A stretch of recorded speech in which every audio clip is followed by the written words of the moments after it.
डोंगरलाल गाव हे राज्याच्या सीमेजवळील डोंगराच्या माथ्यावर 45 हेक्टर जमिनीवर वसलेले आहे. एशियाड आणि एस टी बसेसचा हा शेवटचा थांबा. एशियाड बसचा प्रवास वारिसपूरहून डोंगरलालच्या दिशेने सायंकाळी 7 वाजता सुरू झाला. बसमध्ये एकूण 11 प्रवासी होते. रात्री 8च्या सुमारास बस महामार्गावर पोहोचली. ते रात्रीच्या जेवणासाठी 20 मिनिटे रस्त्याच्या कडेला असलेल्या ढाब्यावर थांबले आणि पुन्हा प्रवास सुरू केला. रात्र थंड होती. वातावरण ढगाळ होते. ढगांना अडून वेळोवेळी चंद्र दिसत होता. रात्री 9 नंतर बसने मुख्य महामार्ग सोडला आणि डोंगरलालच्या दिशेने वळण घेतले. या गावाकडे जाणारा रस्ता जुना व एकेरी रस्ता होता. डोंगरलालच्या दिशेने चढण्यापूर्वीचा रस्ता जंगलाच्या परिसरातून जातो. जंगलाच्या परिसरातून प्रवास हा अवघड होता. अर्ध्या तासानंतर डोंगराची चढण सुरू झाली. ड्रायव्हरने बस लो गिअरवर वळवली. चढण थोडीशी खडी होती. रस्ता दुमडला आणि वरच्या दिशेने वळाला. ड्राईव्ह मंद होती. उताराच्या आसपास झाडे होती. रात्र अंधारलेली होती. पुढचा रस्ता पाहण्यासाठी ड्रायव्हरला बसच्या हेडलाईट्समध्ये डोळे समावावे लागले होते. रस्ता वळसा घालून डोंगरातून वळाला. अशाच एका वळणावर ड्रायव्हरला वळण स्पष्टपणे दिसू शकले नाही आणि बस रस्त्यावरून घसरली. ड्रायव्हरने ब्रेक लावला. टायर घसरले आणि बस झाडाझुडपांमधून खाली सरकू लागली. झाडांतून धातू कोसळल्याचा मोठा आवाज झाला. लोक ओरडले. बस थोडा वेळ उतारावरून अनियंत्रितपणे घसरत राहिली. मग ती एका मोठ्या खडक्यावर येऊन थांबली. मोठा आवाज झाला. बसच्या पुढच्या टोकाचा जोरदार धडक बसली होती. बसच्या पुढील बाजूचे नुकसान झाले. झाडांना घासून ओरखडे पडले. खिडकीच्या सर्व काचा फुटल्या होत्या. तशी प्रवाशांना गंभीर दुखापत झाली नाही. फक्त काही ओरखडे. ड्रायव्हरच्याही बाबतीत तेच. गाडी चालवताना काळजीपूर्वक न बघितल्याने प्रवाशांनी चालकावर आरडाओरडा केला आणि शिवीगाळ केला. आता त्यांची दुरावस्था झाली होती. बस बरीच खाली घसरली होती. पायी वर चढून जायचे म्हटले तर चढण खूप लांब होती. रात्रीच्या या वेळेत ट्रॅफिक नव्हते. इकडे मोबाईलने नेटवर्कही सोडले होते. शिवाय अंधारात ते काही फुटांपेक्षा अधिक स्पष्टपणे पाहू शकत नव्हते.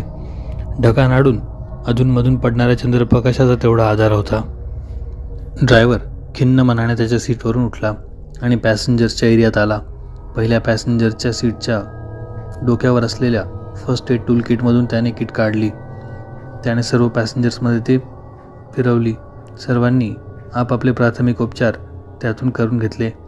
त्यानंतर बसमध्ये खाली उतरून ड्रायव्हर बसचे काय काय नुकसान झाले आहे ते पाहू लागला.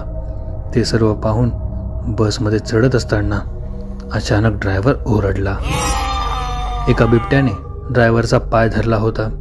जंगल भाग असल्यामुळे इथे वन्य प्राणी असणं साहजिकच होतं. त्याने ड्रायव्हरला खाली खेचले. त्याच्या हातातून टॉर्च पडला. बिबट्याने ड्रायव्हरला दूर गवतामध्ये ओढात नेले. प्रवासी घाबरले.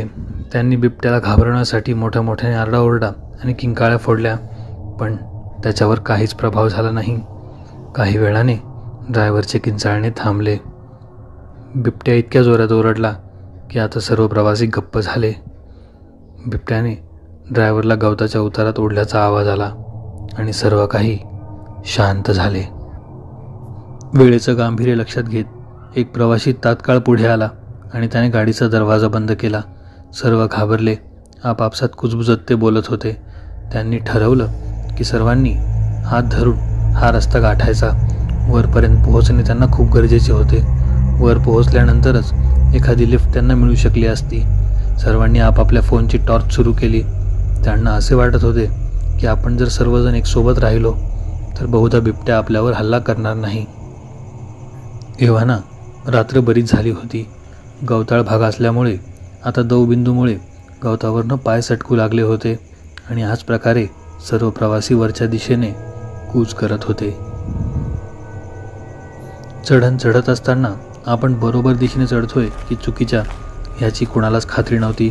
पण तरीही कसेही करून त्यांना डोंगर माथ्याशी पोहोचणे गरजेचे होते, कारण वरच मुख्य रस्ता होता. ते 11 प्रवासी ह्या जंगलात चालत होते. अचानक जो प्रवासी सगळ्यात मागे होता त्याची किंचाळी सर्वांना ऐकू आली. सर्वांनी मागे वळून पाहिले आणि सर्वांचे अंग शहारले. मागे एक काळी शार आकृती उभी होती. तिने त्या एका प्रवाशाला धरले होते. त्या आकृतीचे डोळे चमकत होते आणि तिचे फक्त ते लाल चमकणारे डोळेच होते जे सर्व प्रवाशांना दिसत होते. बाकी संपूर्णपणे काळ्या केसांनी आच्छादलेली ती आकृती कुणालाही नीट ओळखू येत नव्हती. ती आकृती त्या प्रवाशाच्या नरडीचा घोट घेत होती. काही क्षणात त्या प्रवाशाची किंकाळी हळूहळू शमली आणि अंधारात सर्व काही शांत झाले. एक प्रवासी या सर्वांपासून दूर पळण्याचा प्रयत्न करू लागला. तेव्हा एक जण ओरडला, "पळू नकोस, एकटा जाशील तर लवकर मरशील, एकत्र राहा." तो प्रवासी पुन्हा परत आला. आजूबाजूला मोबाईलची टॉर्च चमकवली आणि पुन्हा सर्वजण एकत्र जमले. हे सर्व काय झालंय आणि आता काय करायचं याचं उत्तर कोणाकडेच नव्हतं. आत्ताच त्यांनी एक प्रवासी गमावला होता. त्याचबरोबर बिबट्याने ड्रायव्हरलाही संपवले होते. पण जो प्रवासी आत्ता गमावला गेला होता त्याला नेमकं संपवलंय कोणी हेच समजत नव्हतं. माणसासारखं दिसणारं काहीतरी ह्या जंगलामध्ये आहे हे मात्र नक्की होतं. एका प्रवाशाने पुन्हा सर्व डोके मोजले तर ते आता 10 जण उरले होते. त्यांनी पुन्हा बसकडे जाण्याचा प्रयत्न करण्याचं ठरवलं आणि ते बसच्या दिशेने पुन्हा जाऊन बसले. त्यांना असं वाटले की आपण जर पुन्हा बसमध्ये जाऊन बसलो तर आपण सुरक्षित राहू. सर्वांनी ठरवले होते की उजेडापर्यंत सर्वांनी बसमध्येच थांबायचे. बसच्या दिशेने जात असताना त्यांना अचानकच इंधनाचा वास येऊ लागला. त्यांना समजले की याच दिशेने कुठेतरी बस आहे. ते जसे बसच्या जवळ गेले तसे त्यांनी पाहिले की एक केसाळ आकृती समोर उभी होती.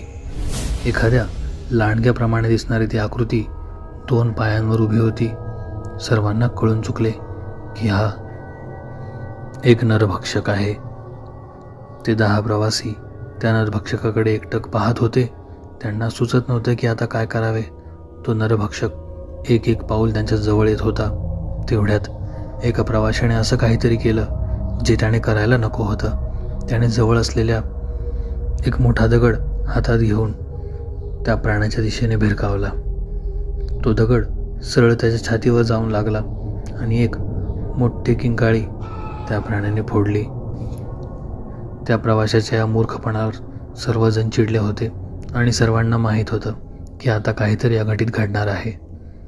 त्या नरभक्षकाने त्या माणसावर झडप घेतली आणि त्याच्या गालावर एक जोराचा पंजा मारला आणि त्याच्या मानेवर त्याने आपले सुळे रुतवले आणि एक जीवघेणी किंकाळी संपूर्ण परिसरात पसरली. सर्व प्रवाशांना आता कळून चुकले होते की हा नरभक्षक सहजपणे आता आपली शिकार करू शकतो. दुसऱ्या दिवशी सकाळी त्या हरवलेल्या बसचा शोध घेत पोलीस जंगलामध्ये फिरू लागले. सलग 2 दिवस त्यांचे ऑपरेशन सुरू होते आणि शेवटी त्यांना काही प्रवासी जंगलामध्ये आढळले. जेव्हा त्या प्रवाशांकडे विचारपूस करण्यात आली तेव्हा ते एखाद्या मानसिक रोगाप्रमाणे बोलू लागले आणि त्यांनी काही नरभक्षक जंगलामध्ये फिरताना पाहिले आहेत असं सांगू लागले. पण ह्या सर्व गोष्टींवर विश्वास ठेवणे पोलिसांसाठी अशक्य होते. पोलिसांनी आपले सर्च सुरूच ठेवले आणि ते त्यांनी सांगितलेल्या त्या नरभक्षकांचा शोध जंगलामध्ये घेत होते. काही दिवस असेच गेले. त्या जंगलामध्ये पोलिसांना काही मानवी हाडाचे सांगाडे सापडले होते. यावरून हे सिद्ध होते की कोणीतरी या माणसांना संपवले आहे, कारण 2-3 दिवसामध्ये कोणत्याही मानवाच्या शरीराचा सांगाडा होणे शक्य नाही. बहुधा हे खरंच एखाद्या नरभक्षकाचे काम आहे असे पोलिसांनाही वाटू लागले.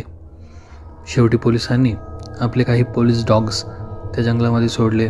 शेवटी त्या कुत्र्यांनी नरभक्षकाच्या 2 पिल्लांचा शोध घेतला.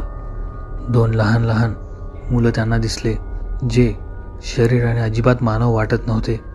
फक्त ते 2 पायावर चालत होते, पण ते जणू 2 लांडगेच होते. पोलिसांनी त्यांच्यावर गोळीबार केला आणि ते 2 पिल्ले संपवले. जेव्हा शास्त्रज्ञांनी त्या सर्व पिल्लांवर रिसर्च केली तेव्हा त्यांना समजले की जरी हे मानवाप्रमाणे दिसत आहेत तरी हे मनुष्य नाही. त्यांच्या प्रजातीची कुठलीही खूण शास्त्रज्ञ सापडू शकले नाही. शेवटी सरकारने या सर्व गोष्टीला गुपित ठेवण्याचे ठरवले. 3-4 दिवसानंतर वृत्तपत्रात एक बातमी आली. मृत प्रवासी आणि ड्रायव्हरची बातमी आली. बातमीत असेही म्हटले होते की बेपत्ता प्रवासी सापडले आहेत आणि स्थानिक रुग्णालयात त्यांना दाखल करण्यात आले आहे आणि त्यांना मानसिक जबर धक्का बसला आहे. परंतु त्या 3 नरभक्षकांबद्दल आणि कुठल्याही इतर गोष्टींबद्दल वृत्तपत्रात काहीही लिहिले नव्हते. खरी गोष्ट जनतेला कधी कळूच शकली नाही. प्रवासीसुद्धा त्याबद्दल गप्प आहेत. पण आता ही गोष्ट तुम्हाला नक्कीच माहीत आहे.